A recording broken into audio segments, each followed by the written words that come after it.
The world of competitive dance, with its glittering costumes and high-stakes routines, often serves as a microcosm of broader cultural clashes, where passion ignites feuds as quickly as it forges legends. Such was the case in the electrifying aftermath of Jan Ravnik's elimination from the latest season of Dancing with the Stars, a moment that transformed a routine critique into a social media maelstrom.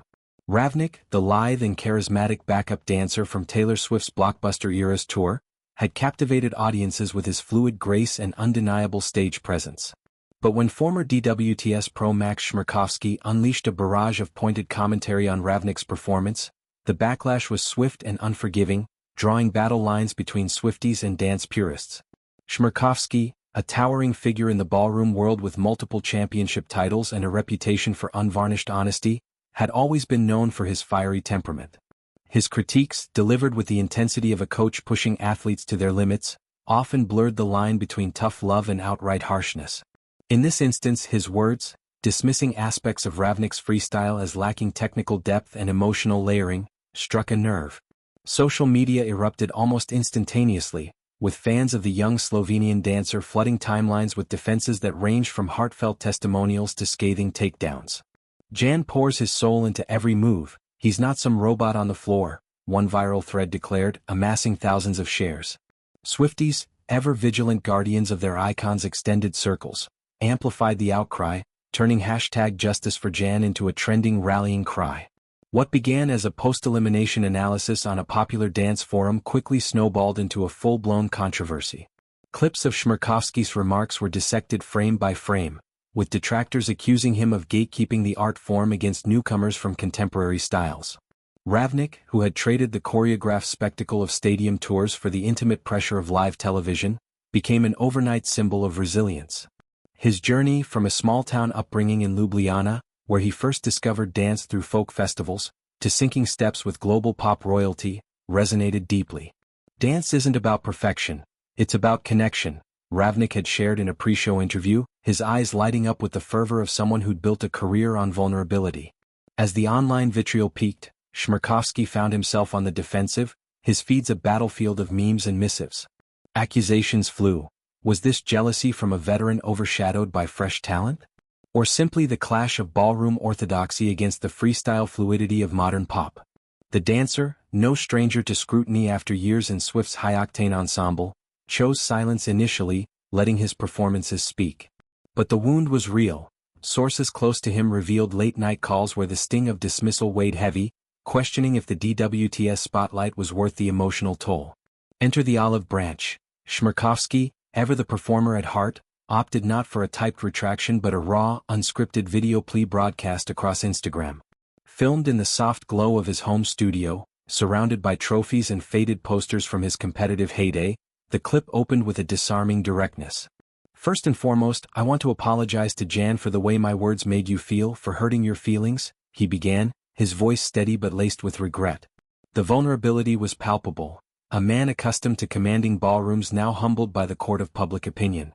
He elaborated, weaving in reflections on his own storied path, the immigrant dreams that propelled him from Ukraine to American stardom, the grueling hours that forged his expertise, and the infamous outburst that once cost him dearly on the show. There's a lot more that I want to say, Chmerkovskiy continued, leaning into the camera as if addressing Ravnik across a cafe table. I'd like an opportunity to do it over coffee, or any kind of time you have to spare. I would love to meet, talk about this and bury the hatchet. It was a classic gesture from a man whose life had been defined by partnerships. On the floor with pros like Peter Murgatroyd, off it with audiences craving authenticity. He promised transformation through dialogue. You'd feel totally different if we could meet in person. Dare I say we possibly might even be friends. The words hung in the air, a bridge extended over the chasm of misunderstanding. But Chmerkovskiy didn't shy from the thorns. Addressing the torrent of online backlash with wry self-awareness, he quipped, "You can't really hurt my feelings by saying, 'Look at you loser, you've only won once.' Yes, I know that more than anybody else."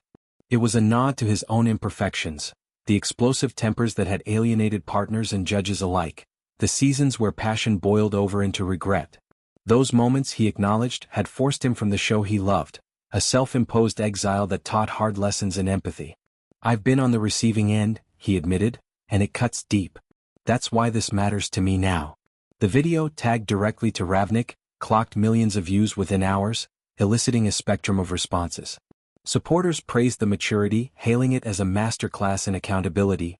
Skeptics wondered if it was damage control or genuine contrition. For Chmerkovskiy, whose post-DWTS career has spanned choreography for films, judging gigs on international formats, and advocacy for mental health in the arts, this was uncharted territory. His memoir, penned during a reflective sabbatical, delves into those very demons, the pressure cooker of competition that amplified his flaws. "Dance saved me," he writes in one passage, "but it also nearly broke me. Learning to listen, not just lead, was the real championship." Ravnik's silence, at least publicly, speaks volumes. The dancer, now back in the rhythm of Swift's tour rehearsals, has channeled the episode into fuel. Recent posts show him in studios, perfecting lifts with renewed vigor, his smile a quiet rebuke to the noise. Insiders hint at a private reply in the works, perhaps that coffee summit Chmerkovskiy craves, where two generations of dancers could swap war stories. The terror of first editions, the thrill of a standing ovation, the isolation of critique. "Jan's not one for grudges," a tour colleague shared. "He's all about the next step, the next spin. But respect? That he demands." This dust-up illuminates deeper currents in the dance ecosystem. DWTS, with its blend of accessibility and artistry, has long been a proving ground for cross-pollination. Ballroom stalwarts rubbing elbows with hip-hop innovators and viral TikTok sensations. Chmerkovskiy's old-school rigor, forged in the precision of waltzes and tangos, sometimes chafes against the improvisational flair of contemporary acts like Ravnik's. Yet, it's precisely this friction that elevates the form, pushing boundaries and birthing hybrids that captivate new audiences. Swift's Eras Tour, a kaleidoscope of nostalgia and edge, exemplifies this evolution, with dancers like Ravnik serving as conduits for her narrative-driven spectacle.